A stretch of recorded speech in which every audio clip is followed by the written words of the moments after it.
शिशु लालनम यानी कि शिशु स्नेह। पाठ का आगे का अंश है उभौ राजासनम खल्व एतत् न युक्तिम अध्यासितुम। उभौ दोनों, कौन दोनों? लव और कुश। क्या कह रहे हैं? राजासनम, यह तो राजा का क्या है? सिंहासन है।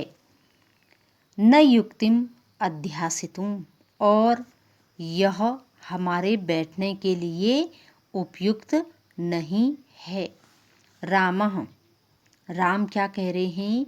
सव्यवधानम न चरित्र लोपाय।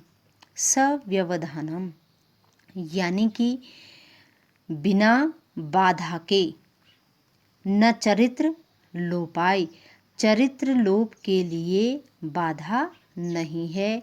अर्थात सिंहासन पर बैठने से तुम्हारे चरित्र की बल कोई हानि नहीं होगी। चरित्र लोपाय मतलब कोई हानि नहीं होगी। तस्माद् अंक व्यवहितम अध्यास्यताम सिंहासनम। तस्माद् अंक यानी कि तब इस गोद में, यानी कि मेरी गोद में सिंहासनम, सिंहासन बना करके आप क्या करें? बैठिए। व्यवहितम अध्यासताम यानी कि आप मेरी गोद में बैठिए। अंकम उपवेशयति, और अपनी गोद में उन दोनों को रामचंद्र जी बैठाते हैं।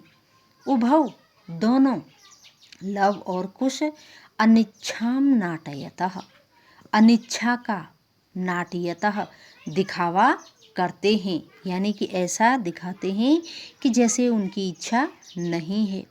अब क्या कह रहे हैं? राजन, हे राजन, अलम अति दाक्षिण्येन, अधिक कुशलता नहीं करें। रामः अलम अतिशालीन तया, यानी कि रामचंद्र जी अत्यधिक शालीनता से कहते हैं। क्या कह रहे हैं?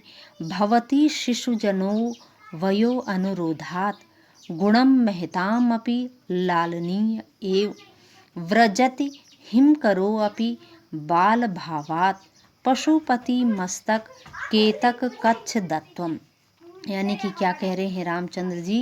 ये श्लोक है और इसका अन्वय करके देखते हैं। तो क्या कह रहे हैं? गुण महताम अपि, गुण महताम अपि का अर्थ है अत्यधिक गुणियों के लिए भी। वयो अनुरोधात, आयु के कारण, यानी कि छोटी आयु के कारण, शिशुजनः यानी कि जो शिशु हैं, यानी कि जो बच्चे हैं, लालनीय एव भवति, ललनीय होता है, यानी कि प्रेम के योग्य होता है, स्नेह के योग्य होता है।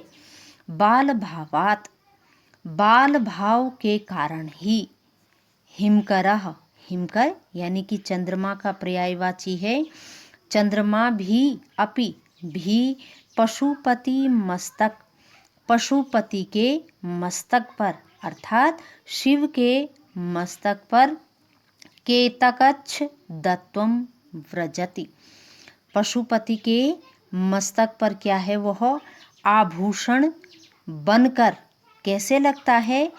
केतक, केतकी के पुष्प के से निर्मित, केतकी के फूलों से निर्मित चूड़ा बन सुशोभित होता है। यानी कि जो चंद्रमा है वह भी अपने बाल भाव के कारण पशुपति के मस्तक पर केतकी के पुष्पों से निर्मित किसके? चूड़ा के समान क्या होता है? सुशोभित होता